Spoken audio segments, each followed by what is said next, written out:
కూడా తెలంగాణలో అన్నారు. సార్ మిమ్మల్ని చూస్తే వాస్తవానికి మీరు ఒక నార్త్ ఇండియన్ లాగా ఉన్నారు సార్. డైరెక్ట్ చూస్తుంటే నార్త్ ఇండియన్ లాగా ఉన్నారు. అసలు మీ బ్యాక్గ్రౌండ్ ఏంది? ఇప్పుడు నల్లగా పుట్టినోడు ఆఫ్రికాలో, తెల్లగా పుట్టినోడు అమెరికా అనుకుంటే ఎట్లండి? ఇంత సైంటిఫిక్ అయినప్పుడు తల్లిదండ్రులు నల్లగా ఉండి కూడా బిడ్డ తెల్లగా పుడతాడు.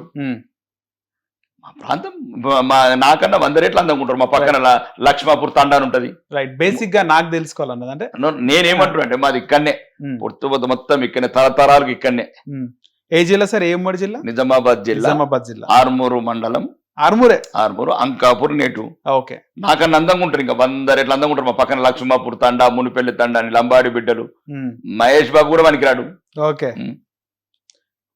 అదే మీరు ఒక లేబర్ గా, ఒక కూలీగా మీ జీవితం స్టార్ట్ అయిందా? నేను మంచి ఉన్నతమైన కుటుంబంలో పుట్టాను. మా భూములు ఉన్నాయి, అన్ని ఉన్నాయి. చిన్నప్పుడు మళ్ళీ అదే ఈ మీడియా ఒక దాన్ని రకరకాల వంకర పోయింది. పుష్ప సినిమా క్రియేట్ చేసి, పుష్ప సినిమా కాదు దగ్గర నోటి ఎల్లరిపై ఉన్న యూట్యూబర్లకు పాపం సగం తెలిసి సగం తేలక ఆ టమ్ము నిలుస్తున్న ఒక ఇబ్బంది వచ్చి కూర్చున్నా. నేను ఏమన్నానంటే, పుట్టుడు మంచి ఒక మోతుబారి రైతు కుటుంబంలో పుట్టాను. మాది చాలా పెద్ద కుటుంబము.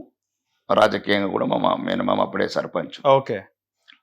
అయితే మా అమ్మ చనిపోవడం వల్ల కుటుంబంలో ఒడుకుదొడుకులు రకరకాల సమస్య చిన్నప్పుడే కొద్దిగా నాన్న వేరే అతను విడిగా ఉండటం వల్ల ఒక అనాథలాగా ఉండటం వల్ల సరైన పర్యవేక్షణ లేక, సరైన చదువు ముందు సాగక అటువంటి టైంలో విదేశాలకు వెళ్ళాను. ఓకే.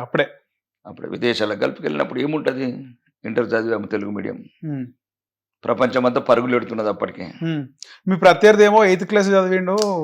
అదేదో ఇంటర్ చదివినాక అదేదో ఏమంటారు